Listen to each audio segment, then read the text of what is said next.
साथियों you dice plus 2020-21 DCF entry के part 2 video में आपका फिर से स्वागत है। जैसे कि आप स्क्रीन पर देख पा रहे होंगे कि हम अब पहुंच चुके हैं डाटा कैप्चर फॉर्मेट के मॉड्यूल पर। यहां पहुंचने के लिए जैसा कि हमने पहले चर्चा किया था दोस्तों, जैसा कि हमने पहले चर्चा किया था कि होम पेज पर हमारे पास एक विकल्प मिलेगा, click here to open DCF to fill the data. इस विकल्प पर हमें जाना होगा। जैसे ही हम इस विकल्प पर जाते हैं हमारे पास एक इम्पॉर्टेंट नोट आता है। इम्पॉर्टेंट नोट्स हमारे पास कुछ आते हैं, इनको हम ध्यानपूर्वक पढ़ेंगे और इसके बाद आगे बढ़ेंगे। साथियों, इससे पहले कि हम डाटा एंट्री का प्रारंभ करें, आपको एक चीज़ दिखा दूं, मैं एक बात बता दूं कि यहाँ पर स्थिति जो है वो प्रमाणित नहीं दिखाई दे रही है, अर्थात हमारा जो एंट्री है वो सर्टिफाइड नहीं है। यहाँ पर संपूर्ण स्थिति जो है वो कार्य प्रगति पर दिखाई दे रही है। कुछ आपको यहाँ पर पूरा कर लिया गया दिखाई दे रहा होगा, इसके अलावा भी यहाँ पर शुरू नहीं हुआ दिखाई दे रहा होगा। पूरा कर लिया इसलिए दिखाई दे रहा है साथियों क्योंकि इन बिंदुओं को मैं की एंट्री में जो है वो पूर्ण कर चुका हूँ, लेकिन आपके में शुरू नहीं हुआ दिखाई देगा। तो इससे पहले कि हम आगे बढ़ें, आपको मैं बता दूं कि यहाँ पर हमारे पास जैसा आपको यहाँ पर भाग 1 दिखाई दे रहा है, स्कूल का विवरण, जिसमें स्थान, संरचना, प्रबंधन, अनुदेश का माध्यम इत्यादि की जानकारी भरी जाएगी। भाग 2 जो है उसमें भौतिक सुविधाएं एवं उपकरणों की जानकारी फिल की जाएगी, प्रविष्ट की जाएगी। भाग 3 में शैक्षणिक एवं गैर शैक्षणिक स्टाफ की जानकारी फिल की जाएगी। इसके बाद भाग 4 में नए दाखिले, नामांकन एवं रिपीटर्स इत्यादि की जानकारी जो है वो फिल की जाएगी। इसके बाद भाग 5 में साथियों बच्चों के दिए गए प्रोत्साहन एवं सुविधाओं की जानकारी एंट्री की जाएगी। भाग 6 में वार्षिक परीक्षा का परिणाम एंट्री किया जाएगा। इसके बाद भाग 8 में जो है प्राप्ति एवं व्यय की प्रविष्टि की जाएगी। इसके बाद भाग 9 और 10 जो है 9 जो है वो हमारे विद्यालय के लिए लागू नहीं होता है, इसलिए उसका यहाँ पर उल्लेख नहीं है, लेकिन यदि आपके विद्यालय के लिए लागू होता है तो उसका उल्लेख आपको वहाँ पर देखने को मिलेगा। भाग 10 और जो 11 हैं स्कूल की सुरक्षा इत्यादि संकेतकों के संदर्भ में उसकी प्रविष्टि यहाँ पर की जाएगी। इसके बाद साथियों सत्यापन और तुलना किया जाएगा, सत्यापन किया जाएगा आपके डाटा का। इसके बाद जो है वो डाउनलोड DCF और स्कूल रिपोर्ट की जानकारी आपको यहाँ देखने को मिलेगी और अंत में डाटा को, स्कूल डेटा को प्रमाणित करना होगा। कुल मिलाकर के 43 बिंदुओं पर हमें कार्य करना है और 43 बिंदुओं की प्रविष्टि जो है वो यहाँ पर हमें करनी है, तब हमारा DCF जो है वो प्रविष्टि जो कार्य जो है वो पूर्ण होगा। और इन प्रत्येक बिंदुओं में कई भाग हैं, जैसा कि आप ये देख पा रहे होंगे यहाँ पर कि भाग 1 में बिंदु क्रमांक 1, 2, 3, 4 और 5 बिंदु हैं। कुल मिलाकर के भाग 1 में 5 मुख्य बिंदु हैं, जिनमें कुछ और भी उप बिंदु हैं जो कि 1.51 तक जाते हैं। जैसे 1.1 से लेकर के 1.14 तक जो है वो विवरण और स्कूल की जानकारी, आपको बुनियादी जानकारी देखने को मिलेगी। 1.15 से लेकर के 1.126 तक श्रेणी की जानकारी, जो कि मैं पूरा कर लिया हूँ, और इसी प्रकार अन्य जानकारियाँ जो हैं आपको यहाँ पर भरनी होंगी। तो सबसे पहले हमें यहाँ पर 1.1 और से लेकर के 1.14 तक में क्लिक करना होगा। आप यहाँ क्लिक करेंगे तो यहाँ क्लिक करने का आपको दिखाई तो देगा, लेकिन ये काम जो है नहीं करेगा, यह बटन जो है एक्टिव नहीं है। इसके लिए हमें साथ ही यहाँ पर विवरण में जाना होगा। ये जो सेक्शन है हमारा, ये जो जहाँ पर आपको संक्षेप में उसकी जानकारी दी गई है, इन बिंदुओं पर क्लिक करके हम प्रविष्टि प्रारंभ कर सकते हैं। सबसे पहले हम विवरण में जाएंगे। ध्यान रखिएगा दोस्तों कि कुछ जानकारियां इसमें ऐसी हैं जिनकी प्रविष्टि हम नहीं कर सकते, जिनमें हम किसी प्रकार का संशोधन नहीं कर सकते, और उसकी जानकारी यहाँ पर आपको दी गई है। इसको आपको ध्यान से पढ़ना होगा और समझना होगा। ये जो भाग 1 का सेक्शन बिंदु क्रमांक 1 है वो 1.1 से लेकर के 1.14 तक है, जो स्कूल की प्रोफाइलिंग करता है। और ध्यान रखने वाली बात यह है कि यहाँ पर एक और निर्देश दिया हुआ है कि इसमें जो आप 1.1 से लेकर के 1.12 तक की जानकारी आप स्कूल यूज़र के रूप में नहीं सुधार सकते। इसके लिए आपको ब्लॉक या डिस्ट्रिक्ट लेवल पर संपर्क करना होगा, तभी सुधरेगा। इसके साथ ही 1.13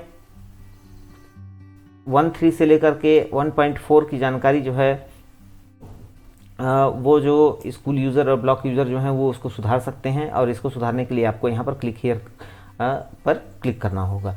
तो आइए देखते हैं कि कौन कौन से बिंदु में कौन कौन सी जानकारी हैं। जिनकी प्रविष्टि हमें करनी है। तो सबसे पहले हम जाते हैं यूडाइस कोड पर। आपका यूडाइस कोड यहाँ है। भौगोलिक स्थिति यदि आपने दिया हुआ है, प्रविष्ट किया हुआ है तो आप भर सकते हैं, नहीं किया हुआ है तो आपको एडमिन के द्वारा इसे करना होगा।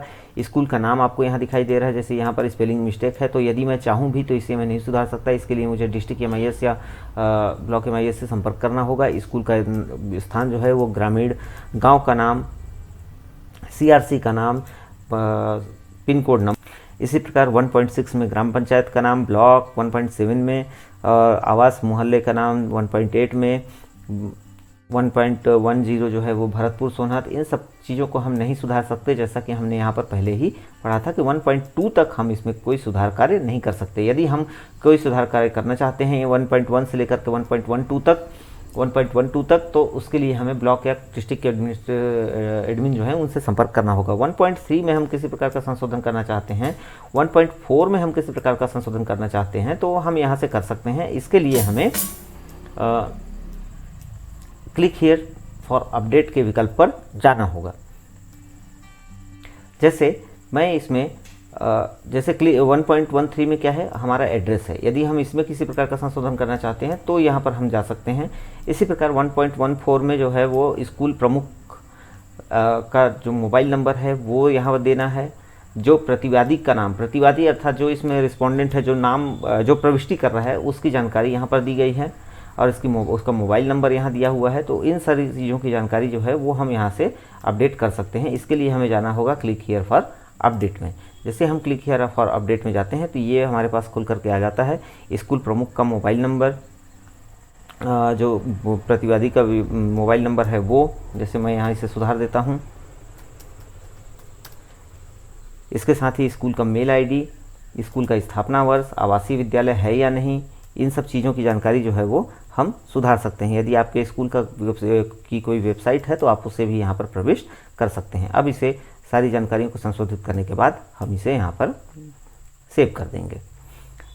जो जानकारी सुरक्षित हो गई है तो यहाँ पर सुरक्षित हो गया का विकल्प आएगा। अब हमें इसमें कोई किसी प्रकार का संशोधन नहीं करना है तो अब यहाँ से हम बैक बटन पे जाएंगे। जैसे हम बैक बटन पे जाते हैं फिर से हम होम पेज पर पहुँच जाते हैं।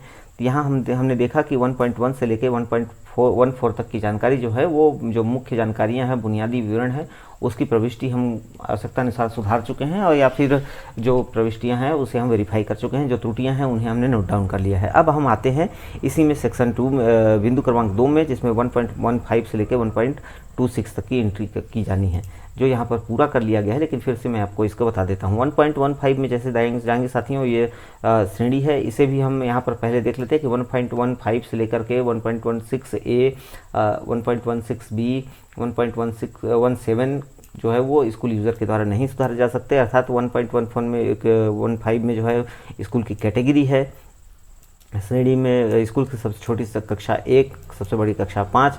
यदि इनमें किसी प्रकार की त्रुटि आपको दिखाई देती है तो आप इसके लिए ब्लॉक या डिस्ट्रिक्ट एडमिनिस्ट्रेशन से संपर्क कर सकते हैं और इसमें सुधार कार्य कर सकते हैं। इसके बाद आता है साथियों 1.19 में जो हमारे पास सेक्शंस की संख्या है, कक्षा वाइज सेक्शन की संख्या है, उसकी प्रविष्टि यहाँ पर करनी होगी। न्यूनतम एक सेक्शन होगा ही होगा, उसकी प्रविष्टि हम यहाँ पर करेंगे। इसके बाद साथियों, इसके बाद आता है आपके पास 1.22 स्कूल को उन्नयन बनाने का वर्ष यदि लागू हो तो वो तो उसकी जानकारी जो है वो आप प्राइमरी स्कूल या गवर्नमेंट स्कूल के लिए तो वही रहेगा जो मान्यता प्राप्त होने का वर्ष है।